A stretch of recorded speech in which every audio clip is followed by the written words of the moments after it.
Hello, everyone. Welcome to Jamaica 411. Thank you so much for joining me today. I'm your host, Michelle Stern.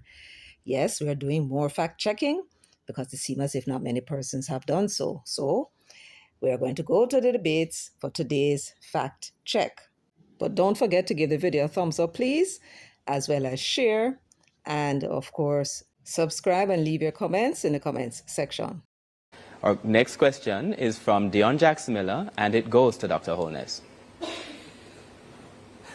Dr. Holness, in your 2016 manifesto, you said, quote, will make it mandatory that the appointment to sensitive posts be approved by a two-thirds majority in each House of Parliament, thereby requiring consensus between government and opposition. Now, the posts identified included the Office of Director of Public Prosecutions. Not only did you not implement this, but you disregarded the opposition's objections in the case of the recent extension, which led to a court case. Wasn't this a betrayal of the principle of bipartisanship that you had been proposing 9 years before? Absolutely not. And indeed, in some instances, there are parliamentary review of sensitive positions.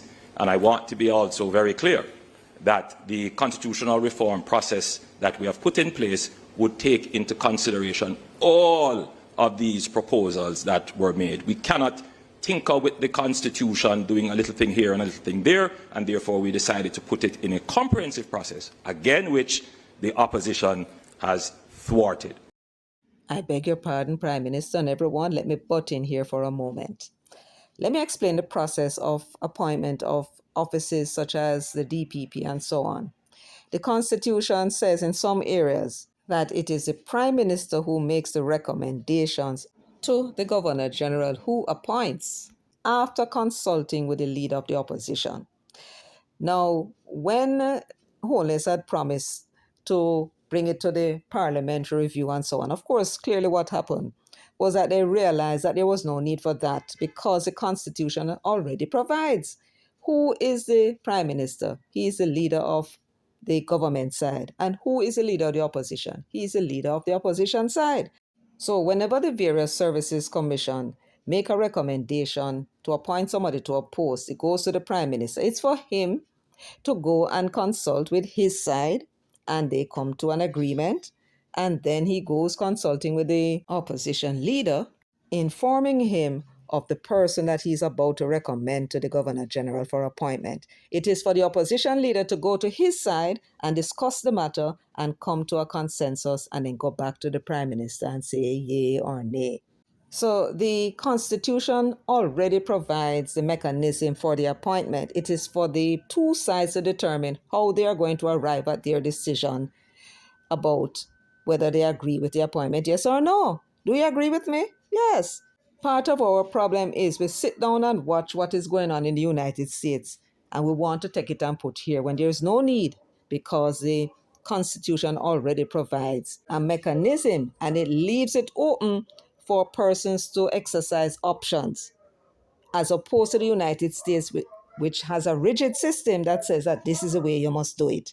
And so when you compare the two systems, I'm of the view that our system is actually superior because it allows each side to make whatever decision they want to make that they think is best about how they make the decision about appointments. Mr. Golding has an opportunity to respond. The Prime Minister has no interest in bipartisanship. He has strong dictatorial tendencies and really would prefer not to consult with the opposition at all if he didn't have to. And I say that based on my experience with him over the last 5 years. He talks about he didn't want to tinker with the Constitution. Then why did he seek to amend the Constitution as a one-off, tabling the bill and seeking to pass it on the same day to extend the DPP's tenure beyond what was constitutionally allowed? That was tinkering, Prime Minister, so come on. So let me repeat what it is that Mark Golding said here. He talks about he didn't want to tinker with the Constitution. Then why did he seek to amend the Constitution as a one-off, tabling the bill and seeking to pass it on the same day to extend the DPP's tenure beyond what was constitutionally allowed? To extend the DPP's tenure beyond what was constitutionally allowed. What is he talking about here? He's talking about the move that the government made last year or year before to extend the tenure, the time and term in office of both the DPP, the Director of Public Prosecutions, and the Auditor General. Previously in the Constitution, they had a retirement age of 60.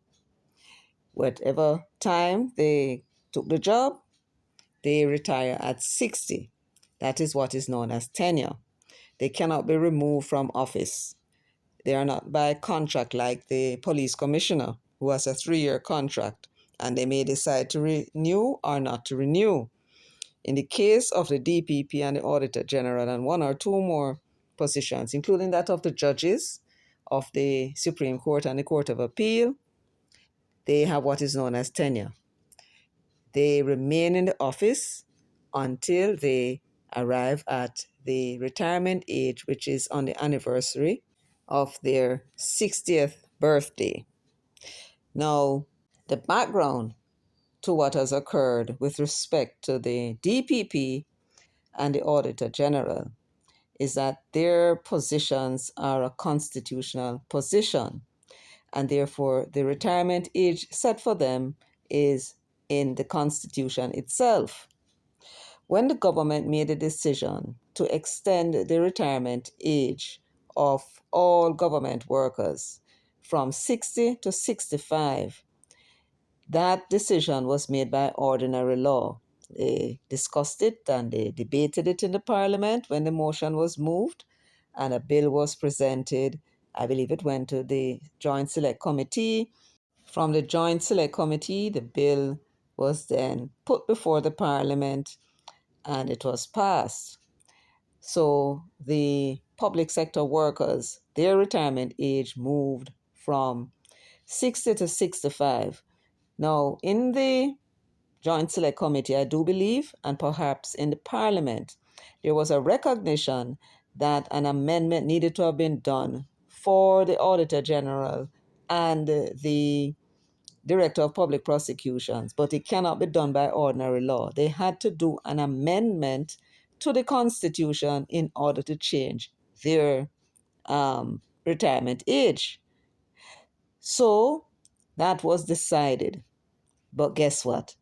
Typical of the Parliament, they neglected to do what they knew they had to do in order to extend the retirement for those two positions.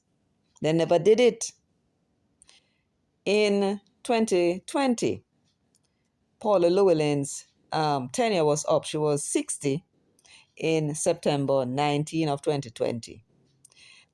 The Constitution requires that some months before, perhaps a year, prior to the date when the person is due to retire, they are required by the Constitution to send to the Governor General in the case of the Auditor General and to the Public Service Commission in the case of the DPP, if I remember right, their a request for an extension of time if they so desire. And in that event, they could be granted an extension of time of up to 5 years. Paula Llewellyn had done that. She had put in her application requesting an extension of time for 5 years. What Paula did not do, in my view, and it's probably because she did not expect or anticipate that there would be any objection to her remaining.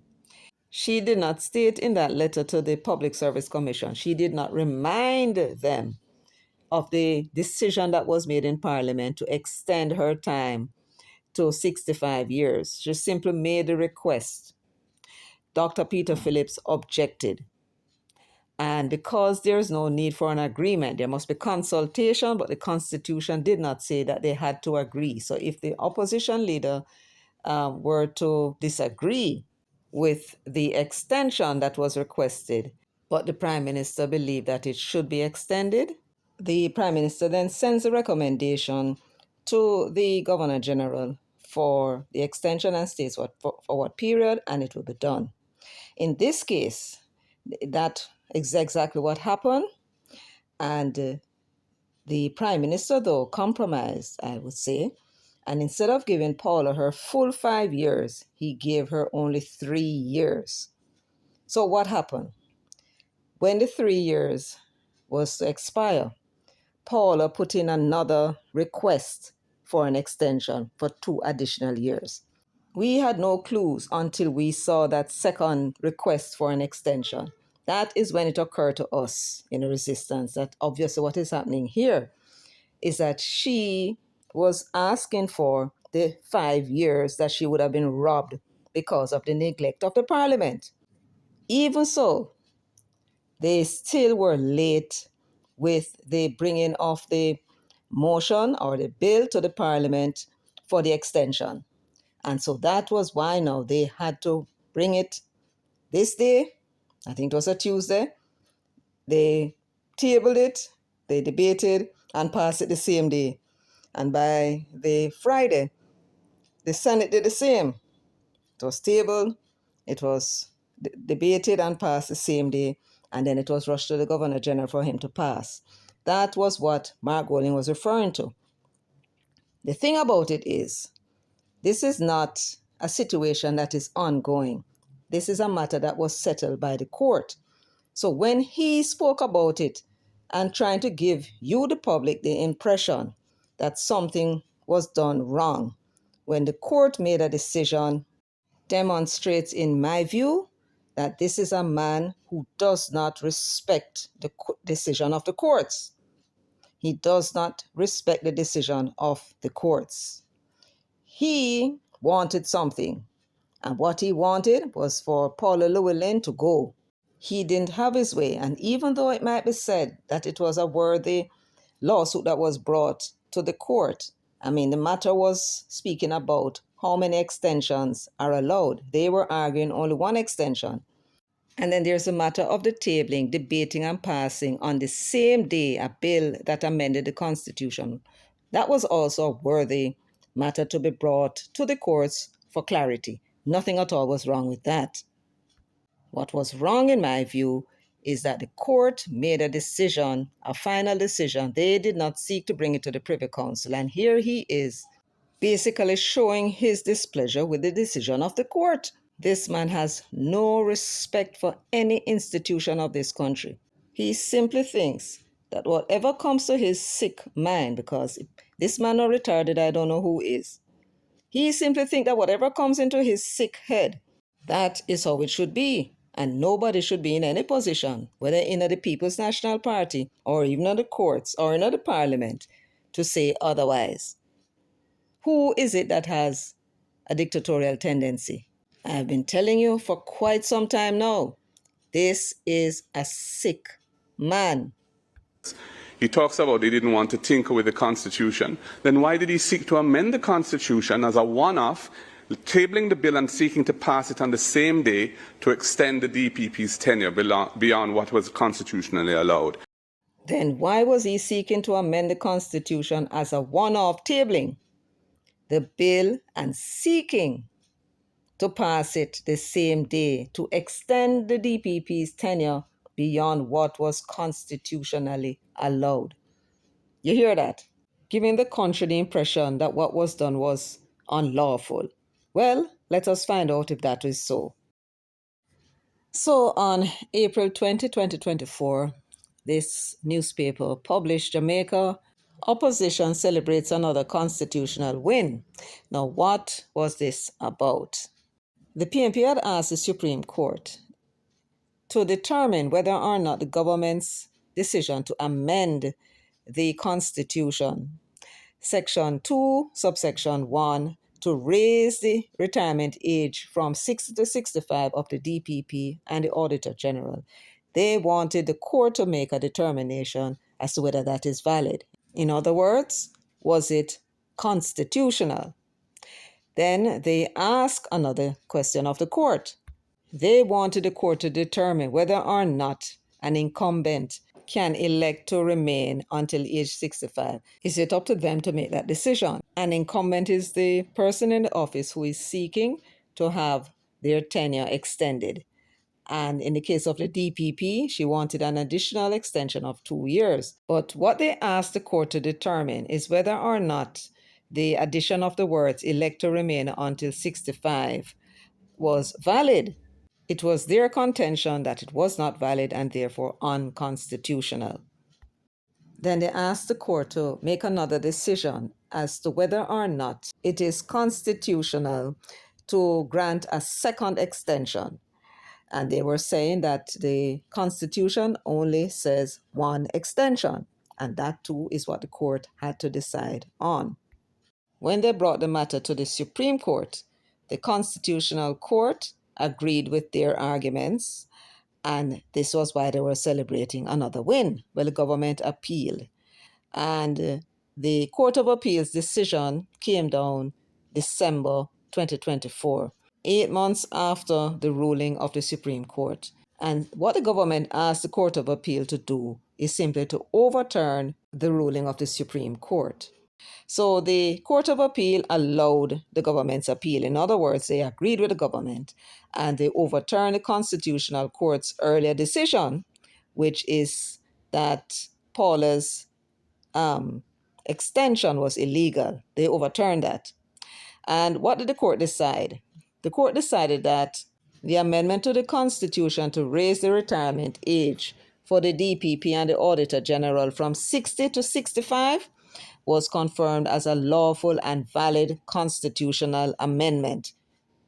You heard that. So when that Englishman said, He talks about he didn't want to tinker with the Constitution. Then why did he seek to amend the Constitution as a one-off, tabling the bill and seeking to pass it on the same day to extend the DPP's tenure beyond what was constitutionally allowed? So when he made this remark at the debate, knowing that they had lost the case and knowing that the court had ruled that the move to make the constitutional amendment was valid, this is a decision that was made in our courts.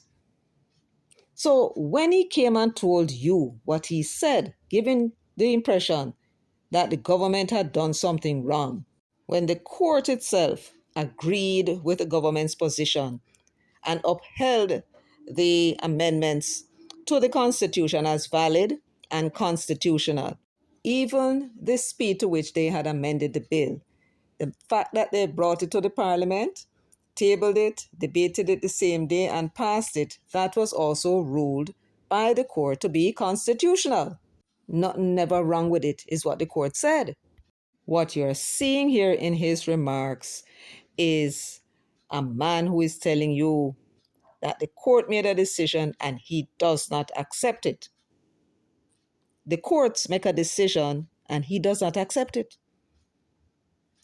Just as what happened in the PNP when they went and challenged Dr. Peter Phillips for the leadership of the party in 2019, went into an election, a fair election, and lost. They did not accept it.